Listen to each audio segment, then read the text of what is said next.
मैं आपको जो भी ये जानकारी दे रहा हूँ, ये शक्ति अभी सुनती है आपके साथ साथ जो व्यक्ति पीड़ित होता है। जो व्यक्ति पीड़ित होता है तो वो भी ये जानकारी सुनती है, तो इस जानकारी से वो भी सावधान हो जाती है।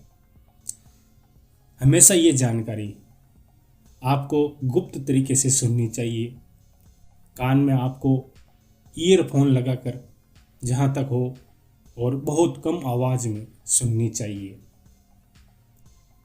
देखिए, जब भी कोई पराई शक्ति पितृ बनकर आपके घर में आए तो सबसे पहले उनकी मृत्यु कब हुई है, किस दिन हुई है, किस साल में हुई है, किस तिथि पर हुई है और किस जगह पर हुई है, ये आपको सवाल उस शक्ति से करना है। अगर वो इन सभी चीज़ों का जवाब देती है, सही तरीके से देती है, तो ये एक अच्छी बात होती है। वहीं पर अगर वो शक्ति सही से जवाब नहीं देती है और जब आप सवाल कर रहे हैं उस समय तो शरीर में हाजिर है, लेकिन जैसे ही आप ये सवाल करेंगे, अगर वो उस समय चली जाए या गोलमोल बात करके घुमा दे, तो ये एक नकारात्मक शक्ति का संकेत होता है, एक पराई शक्ति का संकेत होता है। इसके अलावा आपको ये भी सवाल करना है उस शक्ति से कि मृत्यु किस कारण से हुई है आपकी।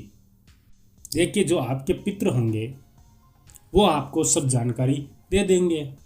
वो सब जानकारी जो मैंने आपको ये बताई है, मृत्यु किस दिन हुई है, समय, साल, तिथि, वार, वो सब कुछ बता देंगे अगर आपके घर के सही पितृ है तो। लेकिन एक पराई शक्ति नहीं बता सकती, कुछ ना कुछ तो कमी रह जाएगी। देखिए, इसके अलावा मृत्यु किस कारण हुई, बीमारी से हुई है या एक्सीडेंट से हुई है या हृदय गति रुकने से हुई है, आत्महत्या करने से हुई है या किसी तंत्र के द्वारा या फिर किसी ने मरवा दिया गया, तो वो सब कुछ बता देंगे। एक पराई शक्ति इन सभी सवालों का जवाब आसानी से नहीं दे पाएगी। पितृ होंगे, अगर वो मृत्यु से 10 साल बाद या 5 साल बाद या 15-20 साल बाद भी आएंगे, अगर सच्चे पितृ है तो वो ये बता देंगे। इसके अलावा आपके घर में कितने पितृ हैं, उनका गोत्र और परिवार में उनके साथ कैसा कैसा संबंध है, वो भी केवल आपको उन्हीं पराई शक्ति से पूछना है जो शरीर पर आए। तो ये भी उनसे ये सवाल करना है, नाम क्या है। सबसे पहले आपको ये भी पूछना है कि आपका नाम क्या है। अगर वो नाम सही तरीके से बताए, फिर भी एक मन में संशय आपको रखना है, क्योंकि नाम आसानी से पता चल जाता है। देखिए, इसके अलावा आपको ये भी ध्यान में रखना है कि वो किस रूप में है। आप उस शक्ति से पूछिए, जब पराई शक्ति शरीर पर आए तो आप उनसे ये पूछिए कि आप देव रूप में हैं, पितर रूप में हैं या प्रेत रूप में हैं, और आखिर चाहते क्या है, कष्ट दुख क्यों दे रहे हैं, बार बार क्यों आ रहे हैं, क्या डिमांड है।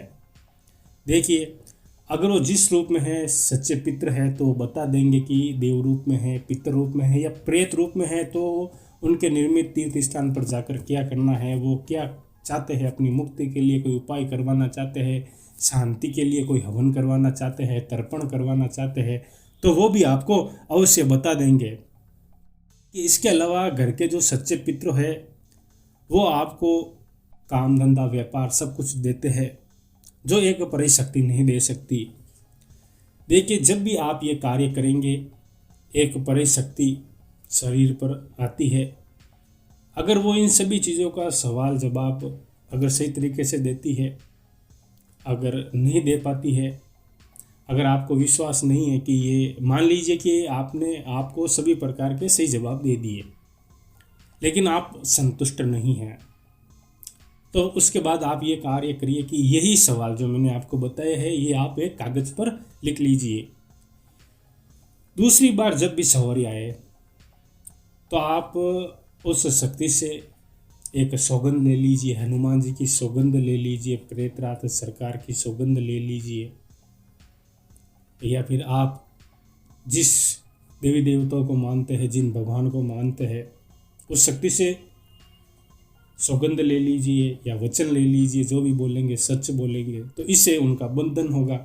तो बंधन के बाद अगर वो इन सभी चीज़ों का सही तरीके से जवाब दे दे और आपको लगता है कि हमारे द्वारा पूछे गए सभी सवाल सही है, तो वो आपके पितृ होंगे। तो ये जानकारी थी। मैं आशा करता हूँ इस जानकारी से आपको अवश्य लाभ होगा। नमस्कार। जय श्री राम।